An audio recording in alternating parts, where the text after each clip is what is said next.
And welcome back to what was I calling this?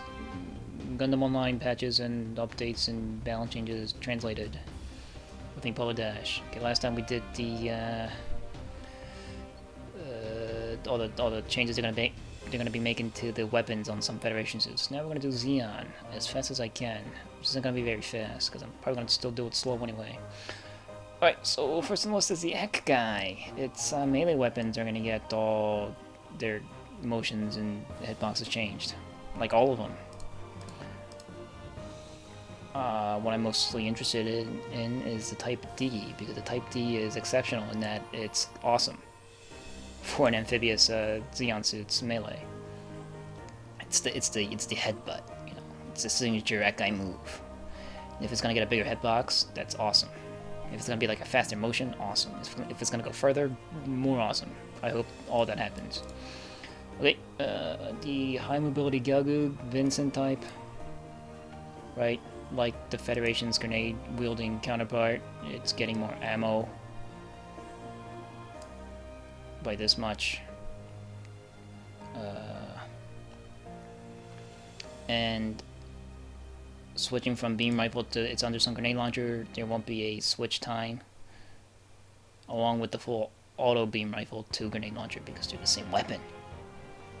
Okay, Sharizaku, all its melee weapons, motions and hitbox are going to change.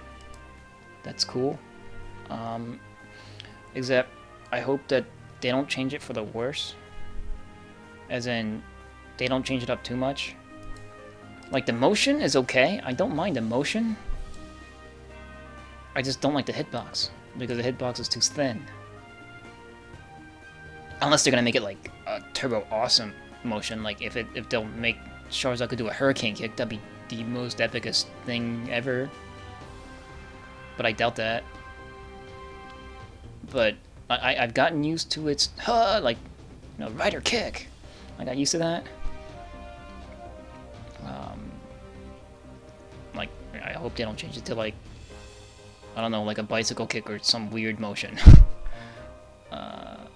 Just simple, like animation changes. Like maybe if it's faster, that'd be cool. If it comes out faster but the same distance. I hope they don't change the distance by much, because that'll throw me off. But I hope they make the hitbox start faster. Like I hope the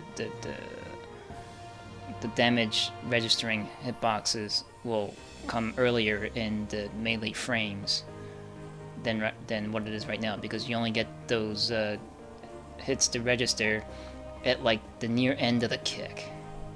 So like if you're standing here with Sharizaku and the enemy is right in front of you and you initiate dash kick, even though your foot like squarely landed, you know, was squarely supposed to land into the guy's chest, you just kind of like teleport through him. It's silly. So I hope they change that. Right, freaking, you know, I can just say, alright, so the first production Gelgoog is getting the same changes as the prototype Gundam. Its beam weapons output are going to be on par with the Alex. I'm not sure what Zeon's counterpart to the Alex's beam rifle is. I don't think they have one.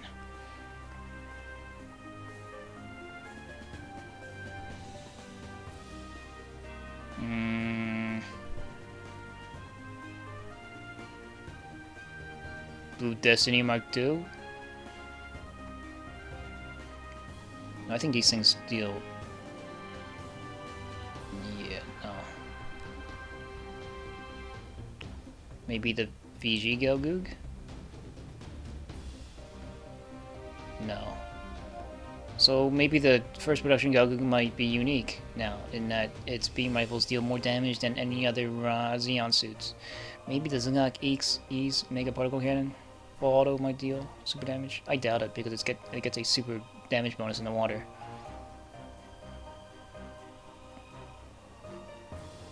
Nope. Yep, so it's gonna be unique, I think. Unless you guys know of a Zeon suit that has a beam rifle that deals, you know, 200 damage by default on its beam rifle type N, and 1700 damage by default on its full auto beam rifle. I don't think Zeon has one. But what's more significant about this change is that now the first production Gelgu, if you have one that is not beam shooter traded, its beam rifles are still worth using because they kind of deal slightly more damage. I might consider that on my first production Gelgu. My first production Gelgu is rocket shooter traded, unfortunately. I was able to get another gold print, but it ended up being combat custom, so I threw it out. But yeah, there you go. It deals more damage. All the beam rifles deal more damage, but they get their ammo cut in half. And they get more range and stuff too. That's all cool. The Black Tri-Star High Mobility Zaku 2 is getting a damage boost on its paired bazookas. Type N, 4500 to 5000. Type F, 5500 to 6000. Type W, 4000 to 4500. That's a pretty big deal, I think. Unfortunately, their range wasn't improved, so the shots are gonna still spread if you're like even like 2-3 meters too far away from your enemy. But having a default damage value of 6000 is significant, because that means if you fully upgrade this, that'll be 660 damage by, you know, base. And then on top of that, you get, if you get rocket shooter, that's your damage will be going into the 700s. That's a big deal, because in order to stun your opponents, you have to deal more than 600 damage to it. With the current values, because the paired bazookas are hard to get direct hits with, you have to rely on your splash to deal the stun, but you never get it because it's the damage.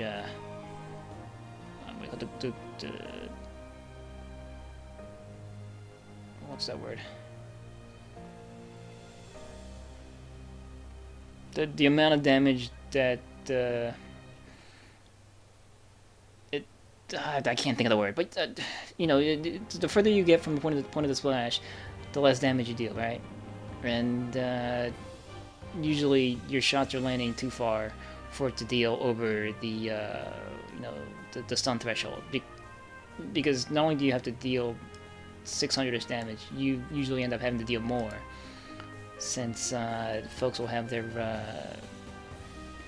fucking shit upgraded, their balance. Sure, was it 600 or was it 300? I can't remember now because I'm tired. I'm all like friggin' I'm all mind fucked and drained. I think actually I think it was 300. Yes, stun is I think 300. It's 600 if you got a shield up. Yes, because previously in double 80 it was 600 base damage to knock a guy down, right? So it's still 300 to stun, and you think 5500 damage or 550 damage is a good lead, but because the Type F is so inaccurate that you're never getting direct hits with it, you're not doing the stun. Even this 500, even this 4500 is not enough. Why it's important to get stun on your paired bazookas on your Black Tri-Star Zaku is because you can fire 2 shots near simultaneously, and if you can get stun damage, stun damage on both shots, you'll knock the guy down. That's what you're aiming for when you're using the paired bazookas on your Black Tri-Star, and maybe it'll be easier now to do that.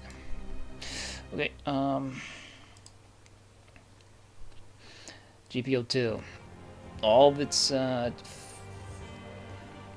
output-focused beam bazookas, which are the non-explosive bazookas, the beam bazookas that it gets, are going to be turned to full auto weapons.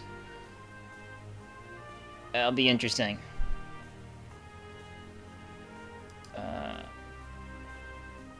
I think Type F is a bit too inaccurate, and I don't think you got enough shots, nor does it have to lock on to be full auto. But it might be fun to do Type N full auto. Type N, I think, deals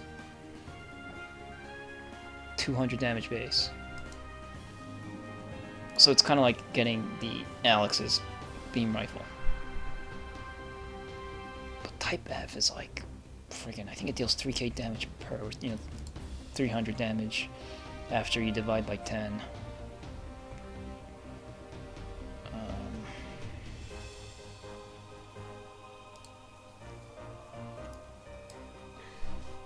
It's GPO2.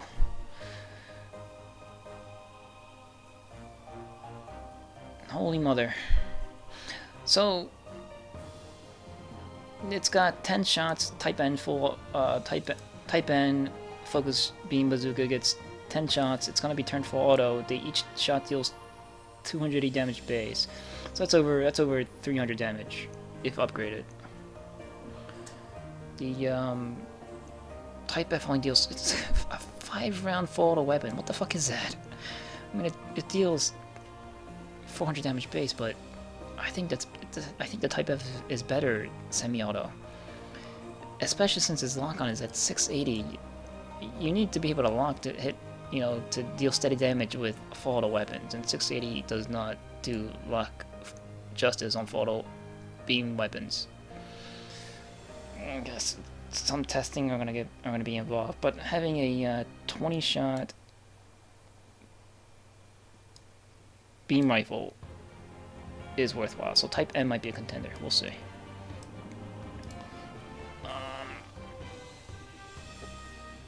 And also, right, switching from non-explosive to explosive beam bazooka and vice versa, there will be no weapon switch animation because they're one and the same weapon. Just equipped on 2 different slots because they function differently. The Peasant Watch. It's right, switching from the 8-shot missile pod to the 8-shot 420mm rocket cannon. No weapon switch animation because it's in that one box accordion looking thing. What is this? Okay. Huh? So you... Oh, I wasn't able to do that before? It can now equip the missile pod and the custom giant bazooka in a single loadout. Supposedly I wasn't able to do this before. I'm totally not sure if that's significant or not, and I'm not sure if you can do the rocket pod and the giant bazooka at the same time either. I don't feel like being bothered to check because I'm not sure if this is. I think this is okay levels, but that means that you can equip the 10k, bazooka that is a trademark of the Dom suits with missiles. Maybe that's what they were trying to seal by not letting the 2 be equipped in the same loadout, in a single loadout. But now you can. You can have missiles and 10k damage. That means that you can launch your missiles, have the enemy move predictably to dodge, and then just fucking leave 1,000 points of damage where he's gonna pass. That might be a thing. Right, Shima's Galguk M. All of its beam rifles are gonna get a rate of fire boost, and they're the effect of the graphic of the shots, or the effect, is gonna be changed. I'm not sure if this is gonna be a cosmetic thing or if they're gonna make the beams fatter to make it easier to land shots with, because bigger beams, obviously tend to be easier to land because, well, the things that are launching out of the gun are bigger, which makes it easier to hit. Oh, not only is it getting that, but it's getting a shield buff, 910 to 1210. That's awesome. But her shields, the shield is gonna be extra heavy, 450 to 550. But 1210 is a big deal. 1210 means 1210 is the amount of damage that a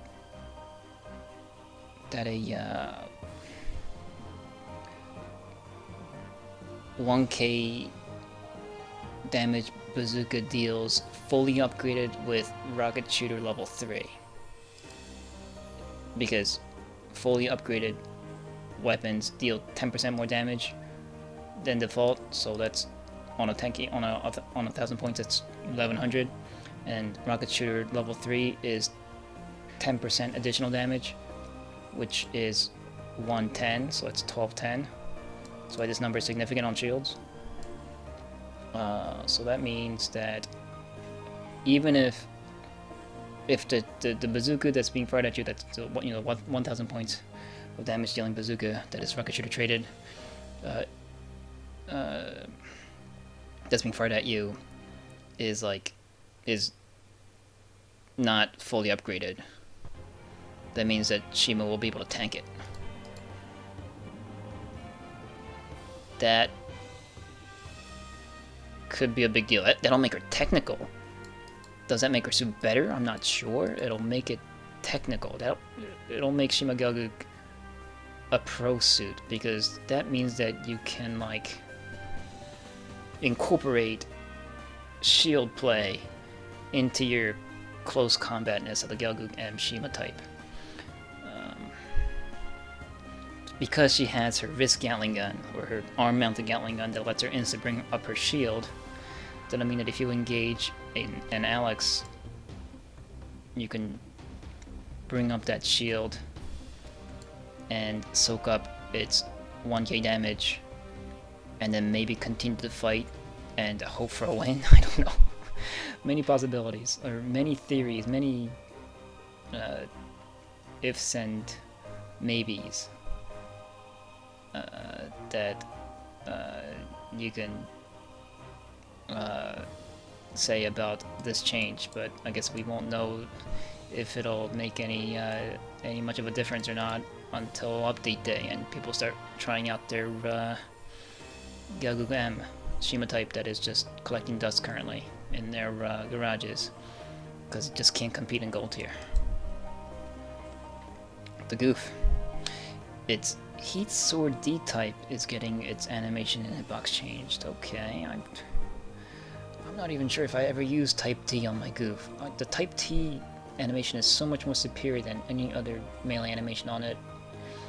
It does not the other melee types aren't worth using. It's got a good balance of speed, the arc, the damage arc, and the drain.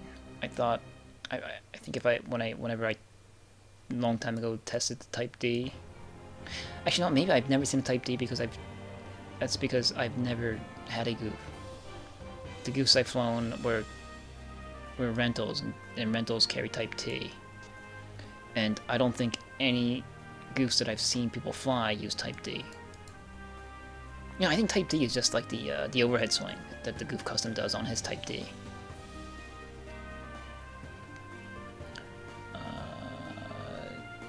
If the animation could get sped up, that'd be cool.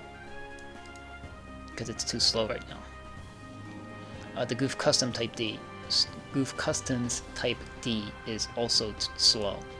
It's an overhead swing. The Goof and Goof Custom both have a D2, which has the same animation as the Heat Sword Type D, but it comes out faster. The only difference is that the Type D2 is a 2-part melee, I think. I'm not sure if it's a 2-part melee for the Goof, but it is for the Goof Custom. And the Goof Custom's D2 is exactly the same animation as the D, but faster. Maybe they'll make the Goof's Heat Sword Type D like the Goof Custom's D2. Okay. The Zaku Mine Layer is getting a buff. Whoop the effing do. It's the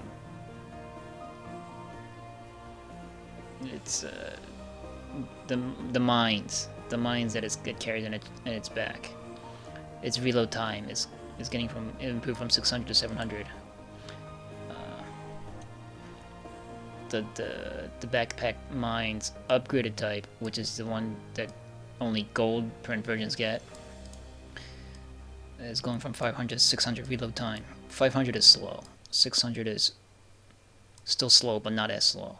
So that might be a thing. I don't know. This thing I think still sucks though. Okay, the Juag artillery type. Holy lord, that's awesome. Can now equip regular howitzers and incendiary howitzers together. That's cool, I think.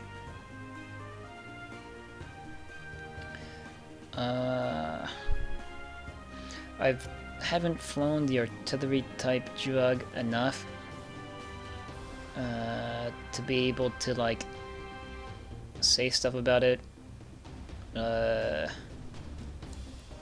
based on my own experience, but what other people say about its incendiary rounds, it fires 3 at once, which sounds cool, but it means that the blast radius on each round is small, so people don't really use this as much. But being able to equip the 3-shot howitzer and the 3-shot incendiary together might make a difference, might make it fun. I mean, people might do it just to have fun. It sounds like fun. Okay. And the ground Galgug type S. Yes. They actually address this, I'm surprised. It's arm-mounted grenade launcher. It's, what do you call it? Ready position? And its shooting motion will be edited.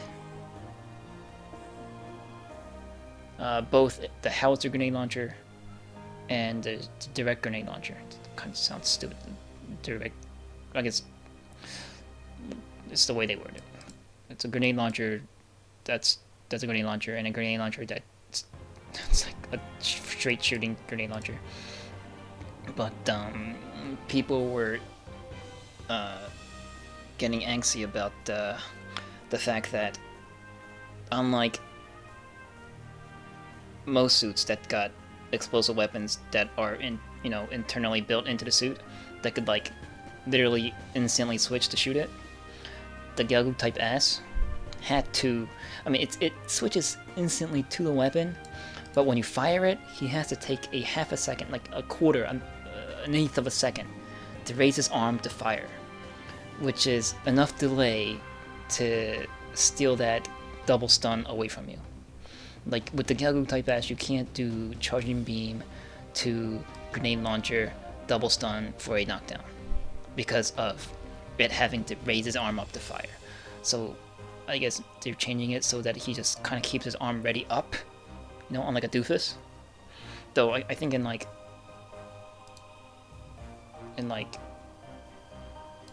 urban military doctrines, they say that you should keep your weapon like lowered in a ready position, because when you round corners, if there was someone around that corner, they can see your gun first before you come out of that corner. But this isn't a realistic portrayal of urban combat, Gundam Online. So I don't think the Galgug S really need to worry about that. So he should just keep his arm ramrod straight all the time, and I hope that's what they're gonna make it do. Cool. And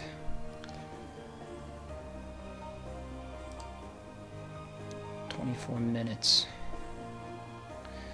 I suppose I'll separate this next portion just because to keep it, Federation and Zeon weapons in 2 separate videos, and not like Federation weapons and then Zeon weapons and this other stuff in one video. Or Federation weapons in one video and Zeon and something else in one video, because that'll make it weird. Sorry, so when we come back next time, we're going to do this other last stuff, which is some suits are going to get additional weapons, and the list is as follows, and we'll do that next time. Next video. It'll be the last video. Thank to Jesus. I'll see you then. Bye.